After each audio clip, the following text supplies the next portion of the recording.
Today I'm going to attempt to make a chemise. I've never made one before. It probably will not end up being what a chemise is, but I'm going to try. Now the purpose for making this is I would like to have a dress that is an underlayering dress. I want poofiness, a lot of layers, and flowy sleeves.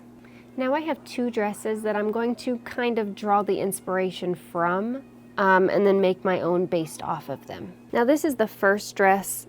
I got this online. This is not what it was advertised as. I didn't get what I ordered. Unfortunately, I couldn't send it back, so now I'm stuck with it. And this is the second dress. Now this one I love. This is probably my most favorite dress that I have. It is a dark purple, medieval inspired kind of chemise. I also got this online, and this turned out to be exactly what it was that I ordered. So I am going to try to recreate this dress more so than the other one. I don't know about the gathers in the middle. I'm going to figure that part out, and then multiple tiered on the skirt. But on my version, I'm going to do long sleeves. The fabric that I'm going to be using is this. It's a really thick, black, stretchy type fabric. I don't know what kind of fabric it is.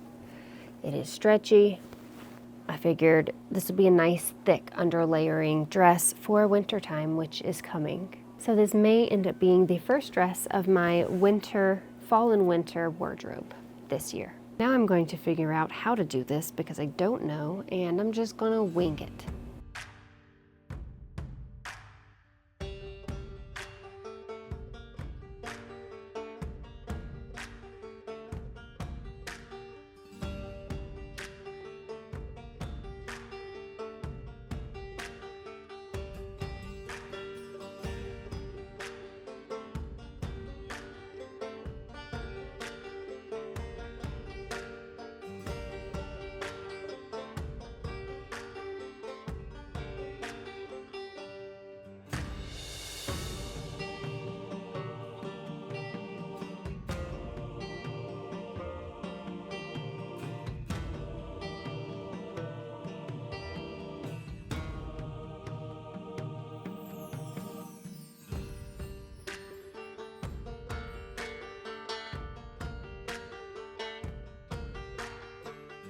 Alright, I have the bodice and the sleeves together. This is what it looks like when it's not gathered. I will be gathering it. It will then cinch to fit my body better.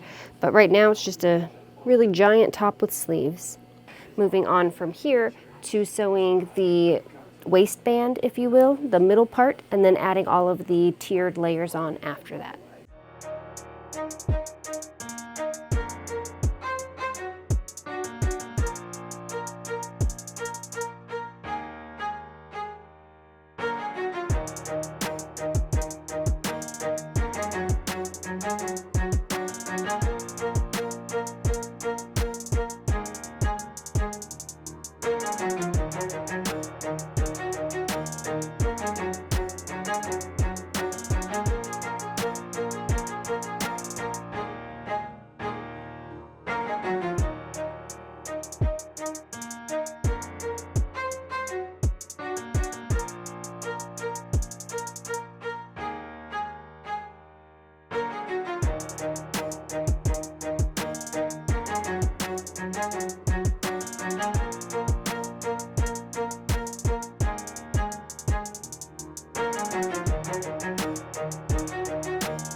It is so flowy.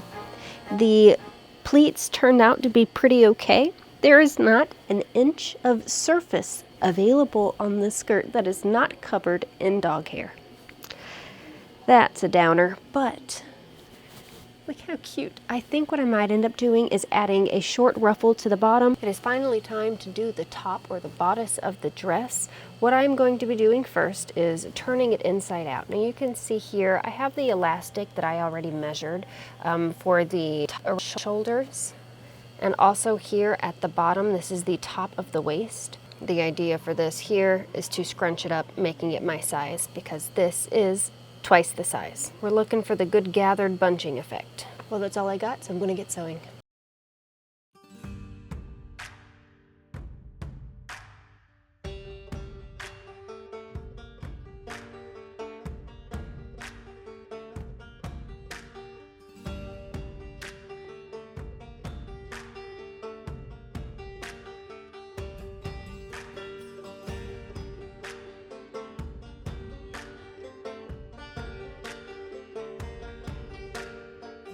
All right, the top of the dress is almost done. All I need to do now is thread the elastic through the top channel that I sewed. So I have a safety pin here, the only one I can find. Very weird looking one. In my channel, I left a little hole here where I can slide the safety pin into, and I realized that this is it's a black fabric. Being able to see me do this is going to be extremely difficult. Threading elastic through a sewn channel is probably one of the easiest things to do. It's a little tedious.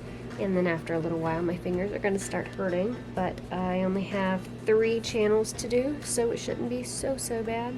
With this tiny little safety pin, it would go faster if I had a larger safety pin, but I don't.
Well, she is done, and she's giving all of the vibes that I wanted her to give. This is my most favorite thing that I have made. I took inspiration from making it from medieval dresses, from the Milkmaid Cottagecore vibes, and then large flowy bishop sleeves. Now, because I do really like this, I want to try to recreate it. During the process of making this, I took the effort to go ahead and write down my measurements. So I didn't create a pattern per se, but I did write down all of the measurements that I would need to create a pattern. And I guess since I created it, I get to give it a name. The swooshability on this thing, oh, perfect. When I twirl it, it twirls. Oh my God. Now there are 2 things about this dress that, not so much that I don't like, but didn't turn out the way that I was trying to make it turn out. I don't know. So the gathers here on the torso, the stomachal area. I originally started with 4 strips of elastic, but after trying it on multiple times and seeing how it hung, I needed to add more. So there are now 7 total rows of the gathered elastic around the waist, and they are not symmetrical, and that's my issue. They're a little wonky. You know, but for my first time making something like this, I did pretty good. I am absolutely chuffed. Now, the second thing that I do not much care for about the dress is the ruffle on the bottom.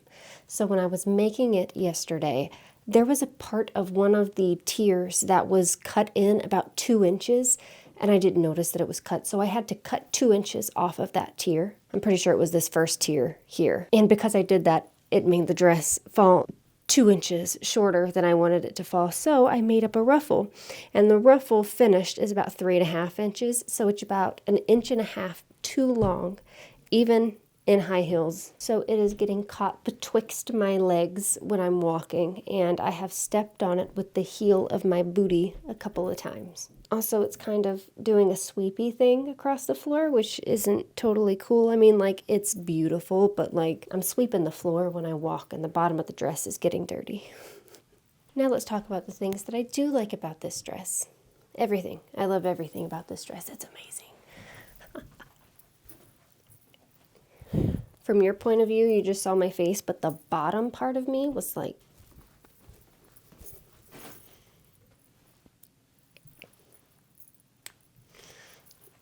so now that the dress is done, the next thing I want to do is start making layers to go over it. I can use this dress as a base layer for almost any outfit from the years of the Middle Ages in the 1300s and 1400s all the way up until probably early 1900s. Maybe that's pushing it. Definitely the 1800s, early 1800s. This would be an underdress, and it's so thick. It is so thick and warm. It's going to be a wonderful winter dress. Now that is all that I have for this video. I want to thank you so much for hanging out with me while I made this dress. I am attempting to make a pattern for it. I don't know if I'll be putting it out, but that is something that I would like to do, is make my own patterns and then release them to the public. If you like this video, please hit the thumbs up. The YouTube's algorithm really likes to see that people like the videos, and they will push them out and other people will see them. If you feel like hanging out more often, hit the subscribe button. I do my best to post every week or every other week. I do the best I can, schedule-wise. Well, I'll see you next time. Bye. It's so crazy when people talk about dresses as she's. Gives it a gender. Up until the... That sounded silly, I know.